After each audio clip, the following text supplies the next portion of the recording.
Welcome all of you to my video. In this video we are going to see chapter 4 geometry exercise 4.4 sixth sum. In figure, O is the center of a circle and with radius 5 cm. T is a point such that OT is equal to 13 cm and OT intersects the circle E.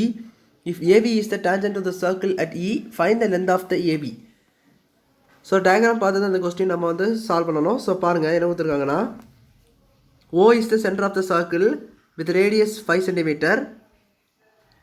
T is a point such that OT is equal to 13 cm. T என்பது ஒரு point, external point. So அது வந்து சென்டர்லேருந்து அந்த point வரைக்கும் distance 13 cm அந்த மாதிரி கொடுத்துருக்காங்க. தென் AB is the tangent to the circle at E. So E என்ப பாயிண்டில் ஒரு சர்க்கிள் இருக்குது. ஸோ அதில் AB என்பது ஒரு டேஞ்சன்ட்னு சொல்கிறாங்க. ஸோ அந்த ஏபியுடைய வேல்யூ என்ன, அதுதான் கொஸ்டினாக கேட்டிருக்காங்க. ஸோ பாருங்கள், இப்போ நம்மளுக்கு ஒரு விஷயம் நல்லாவே தெரியும், ஏபியுடைய வேல்யூ கண்டுபிடிக்கணும். ஸோ இங்கே கொடுத்துருக்க ரெண்டு இன்ஃபர்மேஷன் ஓடி அண்ட் ஓபி, இது ரெண்டு மாதிரி தான் கொடுத்துருக்காங்க, வேறு இதுவே நம்ம கொடுக்கல. ஸோ இதை வச்சு நம்ம ஸ்ட்ரைட்டாக ஏவியை கண்டுபிடிக்க முடியாது. But we can find out the value of PT. பிடியை நம்ம கண்டுபிடிக்கலாம். ஸோ இப்போலாம் பிடி நம்ம கண்டுபிடிச்சிட்டோன்னா அதை வச்சு நம்ம வந்து ஏவியை கண்டுபிடிக்கிற மாதிரி பார்த்துக்கலாம். ஸோ இப்போ பிடி மேலே கண்டுபிடிக்கணும். ஸோ பிடி கண்டுபிடிக்கணும் உங்களுக்கு தெரியும்.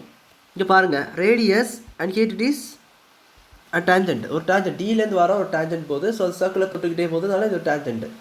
ஸோ எப்போவுமே ஒரு விஷயத்தை நல்லா ஞாபகம் வச்சுக்கோங்க, டேஞ்சன்ட்டும் ரேடியஸும் ஆங்கிள் எப்போவுமே 90 டிகிரி. டேஞ்சன்ட் ரேடியஸ்க்கு எப்போவுமே ஆங்கிள் வந்து 90 degree. So here it is 90 degree. ஏன்னா இந்த இடத்துல தான் டேஞ்சன்ட் ரேடியஸை வந்து ஒன்றா சேருது. ஸோ இது வந்து 90 டிகிரி இருக்கும் கண்டிப்பாக. ஸோ இதில் நீங்கள் பித்தாகரஸ் தியரம் அப்ளை பண்ணணும். ஸோ அதுக்கு முன்னாடி OP is the radius and PT is the tangent.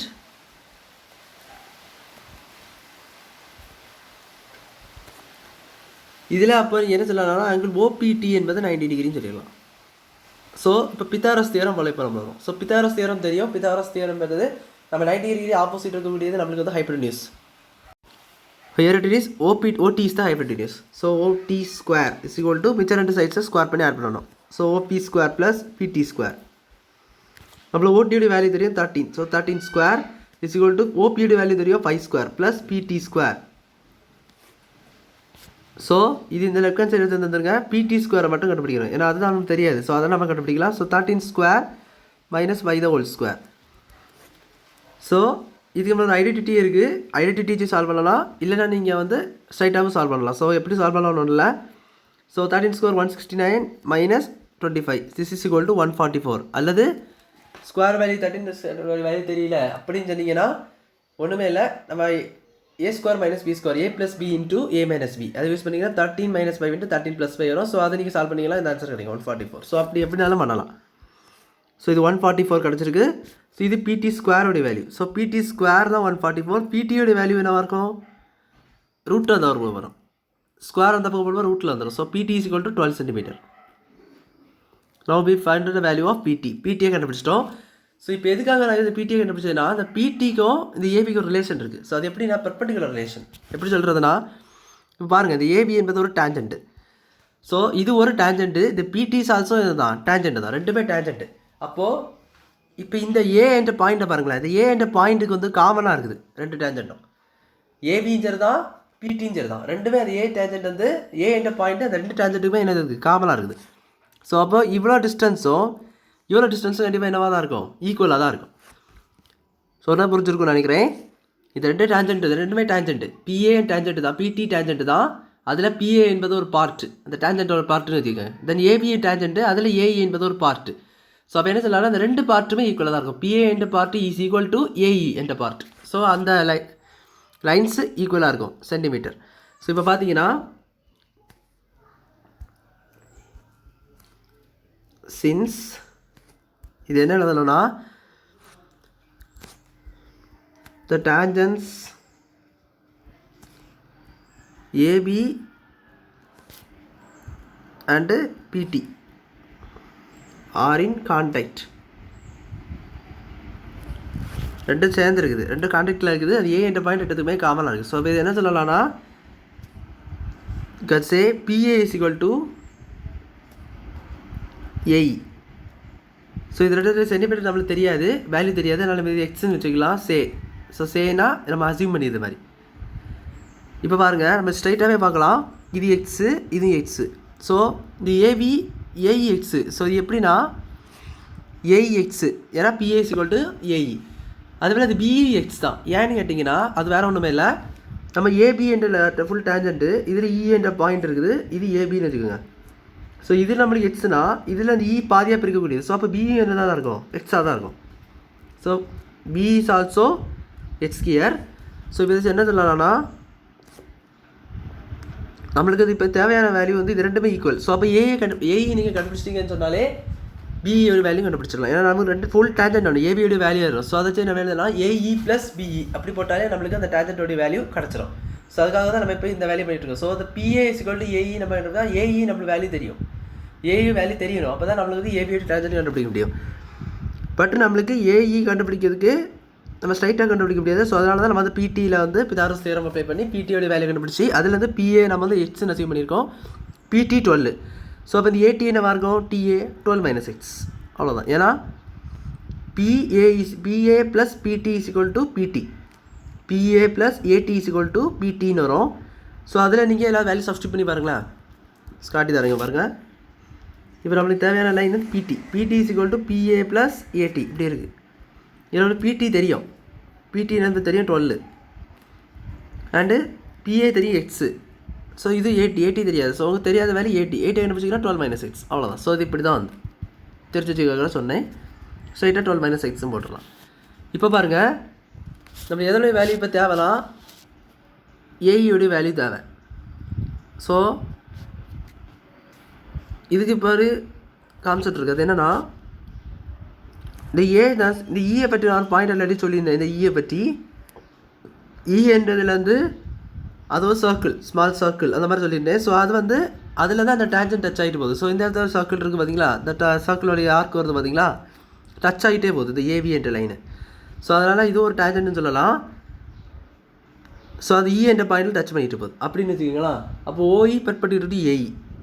ஏன்னா இங்கே பாருங்களேன், இப்போ இது ஒரு இது வந்து என்ன பண்ணுது, எக்ஸ்டீரியர் பாயிண்ட்லேருந்து வர எக்ஸ்டீரியர் பாயிண்ட்லேருந்து ஜாயின் பண்ணக்கூடிய ஒரு பாயிண்ட்டுன்னு சொல்லுவாங்க, ஆல்டர்னேட்டர். ஸோ இது வந்து இந்த மாதிரி ஒரு கிராஃப் மாதிரி இருக்கும். ஸோ இந்த சைடும் இந்த சைடும் பார்த்தீங்கன்னா ஆங்கிள் சேமாக தான் இருக்கும்.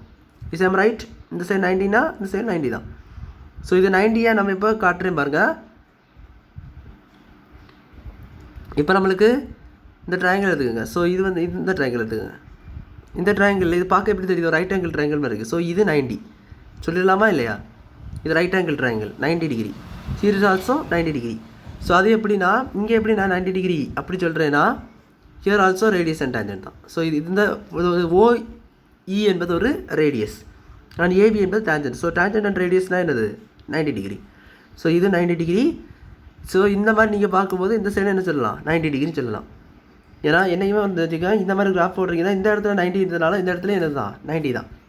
ஏன்னா இது பார்க்க பெர்பெண்டிகுலர் தான் இருக்குது. ஸோ அதனால் நம்ம இதை சொல்லிட்டேன். இப்போ பாருங்கள் நம்ம இதை என்ன எழுதலாம்னா AV is tangent to circle at E. நம்மளுக்கு ஓஇ பெர்பெண்டிகுலர் டு ஏபின்னு ஒரு விஷயமும் தெரிஞ்சிட்டு. ஸோ அது ஏன் OE perpendicular to AB, here it is OE, இதுதான் ஓஇ. இந்த லைன் இதுக்கு பெர்பெண்டிகுலர், கரெக்டாக தானே, radius and temperature, radius and tangent. இப்போ நம்மளுக்கு தேவையான ட்ரையாங்கிள் என்னென்னா இந்த ட்ரையாங்கிள் எடுக்க போகிறோம். ஏன்னா நம்மளுக்கு தேவையான வேல்யூ ஏடி வேல்யூ வேணும். ஸோ அதனால் நான் என்ன பண்ண போகிறேன்னா I'm gonna take this triangle ATE. So triangle ATE, in triangle ATE using Pythagoras theorem. So அதாவது 90 டிகிரி காட்டினேன். ஸோ 90 டிகிரி எது, அந்த டயக்ராத்தை பாருங்க. 90 டிகிரி எதுனா இதுதான் 90 டிகிரி. ஸோ இதில் opposite hypotenuse. So AD is the hypotenuse and மிச்சம் ரெண்டு சைடு நீங்கள் ஆட் பண்ணுவோம் AE plus ED square. So AD square is equal to AE square plus ED square. இப்போ ஒவ்வொருத்தர் வேல்யூ சப்ஸ்டியூட் பண்ணுறோம். ஏடியோட வேல்யூ தெரியும், நம்ம ஏடியோட வேல்யூ என்ன கண்டுபிடிச்சிட்டோம் 12 - எக்ஸ். இங்கே ஒரு இடத்துல கண்டுபிடிச்சிருந்தோம் பார்த்தீங்களா. ஸோ இதுதான் ஏடி, இந்த வேல்யூ நம்ம கண்டுபிடிச்சிட்டோம். So 12 - x whole square is equal to what is AE. AD value நம்மளுக்கு தெரியும் எக்ஸு, நம்ம அசீவ் பண்ணியிருந்தோம். அண்ட் இடியோட வேல்யூ எப்படி கண்டுபிடிக்கிறோம், இடி நம்மளுக்கு தெரியாத ஒரு வேல்யூ. ஸோ அது எப்படி கண்டுபிடிக்கிறோம் நீங்கள் பாருங்களேன். இது நம்மளுக்கு ஒரு radius 5 centimetre. So radius already சொல்லிட்டேன். இந்த டேஞ்சண்ட்டை கவர் பண்ணக்கூடிய ரேடியஸ் இது, இந்த டேஞ்சண்ட்டை கவர் பண்ணக்கூடிய ரேடியஸ் என்னது இது. ஸோ சர்க்கிளில் கண்டிப்பாக எந்த சைட்ஸ் ரேடியஸ் போட்டாலுமே அது ஈக்குவலாக தான் இருக்கும். உங்களுக்கு தெரிஞ்ச ஒரு விஷயம், சின்ன வயசுலேருந்து படிச்சுட்டு இருப்பீங்க. ஸோ இந்த இடத்துல 5 இருக்குன்னா இந்த இடத்துல என்னது தான் 5 தான். ஸோ அப்போ என்ன சொல்லலாம்னா இந்த ஓடி ஈக்குவல் டு ஓடியோடைய ஒட்டுமொத்த வேல்யூ நம்மளுக்கு தெரியும் 13 அப்படின்னு சொல்லிட்டு. ஸோ ஓடி ஈக்குவல் டு ஓஇ ப்ளஸ் இடின்னு தெரியும், பிரிச்சுக்கலாம் இன் டேர்ம்ஸ் ஆஃப் இ என்ற பாயிண்ட் வச்சு பிரிச்சோம்னா ஓஇ ப்ளஸ் இடி. இதில் ஓஇ நம்மளுக்கு இப்போ 5 தெரிஞ்சு போச்சு, ஓடி 13 தெரியும், இது 5 தெரிஞ்சு போச்சு ப்ளஸ் இடி. இடியோடைய வேல்யூ வேணும். ஸோ இந்த 5 இந்த சைடு போட்டால் 13 - 5 that is nothing but 8. So இதுதான் இந்த கான்செப்ட் ஆஃப். ஸோ அந்த இடியோட வேல்யூ நீங்கள் சொல்லலாம் 8 ஸ்கொயர் அப்படின்னு சொல்லிடலாம். ஸோ இது புரிஞ்சிருக்குன்னு நினைக்கிறேன். இந்த இடத்துல வந்து உங்களுக்கு என்ன இருக்குதுன்னா ரேடியஸ். ஸோ ரேடியஸை டேஞ்செண்ட்டு பர்பெண்டிகுலர், அதனால் 90 டிகிரி. ஸோ அதனால் அந்த பக்கம் கிராஃப் ரூல் படி பார்த்தீங்கன்னா இந்த சைடு 90 டிகிரி தான், இந்த சைடு என்ன தான் 90 டிகிரி தான். ஸோ தென் இங்கே ரேடியஸ் இங்கே சேம்னா இங்கே இருந்தது தான் ரேடியஸ் சேம் தான். இங்கே டேஞ்செண்ட் இருக்குது. ஸோ டேஞ்செண்ட் இது கண்டிப்பாக ரேடியஸாக தான் இருக்கும். ஸோ இந்த ரேடியஸும் என்னைக்கு ஈக்குவலாக இருக்கும். ஸோ அதை 5 போட்டோம்னா ஓஇ வேல்யூ நம்ம தெரிஞ்சிடும். ஓடி ஈக்குவல் டு ஓஇ ப்ளஸ் இடியில் போட்டிங்கன்னா இடியோட வேல்யூ தெரிஞ்சிடும். ஸோ அதை நம்ம சப்ஸ்டியூட் பண்ணிக்கலாம். இப்போ பாருங்கள், இப்போ நம்ம இதை சால்வ் பண்ணாலே எக்ஸ் வேல்யூ கண்டுபிடிச்சிடும். ஸோ எக்ஸ் வேல்யூ கண்டுபிடிச்சாலே நம்ம வந்து அங்கே டேஞ்செண்ட்டாக கண்டுபிடிச்சிடலாம், அவங்க கூட கேட்டிருந்த டேஞ்செண்ட்டு. ஸோ இதை நம்ம இப்போ சால்வ் பண்ணணும். இது உங்களுக்கு தெரியும் a - b whole square formula. So 144 12 square 144 minus 24x 2 × ab 24 2 × 12 24x. இது பி டேர்மில் எக்ஸ் இருக்குது. ஸோ நாட் 1 கோஎஃபிஷியன்ட் கிடையாது, அந்த டேர்ம் ஃபுல்லாக எடுக்கணும். ஸோ அடுத்தது ப்ளஸ் எக்ஸ் ஸ்கொயர். இந்த சைடு என்ன இருக்குதா எக்ஸ் ஸ்கொயர் ப்ளஸ் 8 ஸ்கொயர் இருக்குது. X square plus 8 square 64, 8 square value. So இதை ரெண்டு கேன்சல் பண்ணிடலாம். 144 - 24x = 64 இருக்குது. இது இந்த பக்கம் எடுத்துருவாங்க. 144 - 64 = 24x. இது சப்ராக்ட் பண்ணிங்கன்னா 80 வரும். 80 = 24x. So x = 80 divided by 24. So இது கேன்சல் பண்ணிங்கன்னா இன் டேர்ம்ஸ் ஆஃப் 8 டேபிளில் கேன்சல் பண்ணுறேன். 3 8s are 24 and 10 8s are 80. So x = 10/3. So எக்ஸோடைய வேல்யூ கண்டுபிடிச்சிட்டு நம்ம எக்ஸ்ன்னு எதை சொல்லியிருந்தோம் ஏஇ சொல்லியிருந்தோம். பிஏ எக்ஸ் தான், நம்ம ஏஇ மட்டும் எடுத்தீங்கன்னா அதான் நமக்கு தேவை. So x = AE = 10/3. அப்போ நம்ம ஏஇ 10/3ன்னு சொல்லிட்டோம். ஸோ நான் தொடக்கத்தில் சொல்லிட்டேன் ஏஇ = பிஇ. ஸோ ஏன்னு சொல்லிட்டேன். இந்த இடத்துல நம்மளுக்கு அந்த ஒரு டேஞ்சென்ட், அந்த நமக்கு டேஞ்சென்ட் எப்படி இருந்தது இந்த மாதிரி இருந்தது. ஸோ இந்த இடத்துல ஏபின்னு இருக்குதுன்னா இந்த இடத்துல இ என்ற ஒரு பாயிண்ட் நம்மளுக்கு இருந்து. ஸோ இதோட வேல்யூ தெரிஞ்சுட்டுனா இதோட வேல்யூ என்ன தான் இருக்கும், ரெண்டு பாதியாக பிரிக்கிறதுனால ரெண்டுமே என்னது தான் ஈக்குவல் தான். ஸோ அப்போ பிஇ நான் என்ன சொல்லலாம் 10/3ன்னு சொல்லலாம். நம்மளுக்கு தேவையானது மொத்த tangent AB. So AE plus BE. So that is equal to 10/3 plus 10/3. So கீழே டினாமினேட்டர் சேமு. ஸோ மொத்தமாக ஆட் பண்ணிங்கன்னா 20/3. This is the value of your AB. So the length of the tangent is AB. The length of the tangent AB is 20/3 centimeter. அப்படி சொல்லி இந்த சம்மை நீங்கள் முடிச்சிக்கலாம். So அவ்வளோ அந்த some புரிஞ்சிருக்குன்னு நினைக்கிறேன். வீடியோ பிடிச்ச லைக் பண்ணுங்கள், ஷேர் பண்ணுங்கள், சப்ஸ்கிரைப் பண்ணுங்கள். டவுட்ஸ் இருந்தால் கமெண்ட்ஸ் தான் இல்லைங்க. தேங்க்யூ.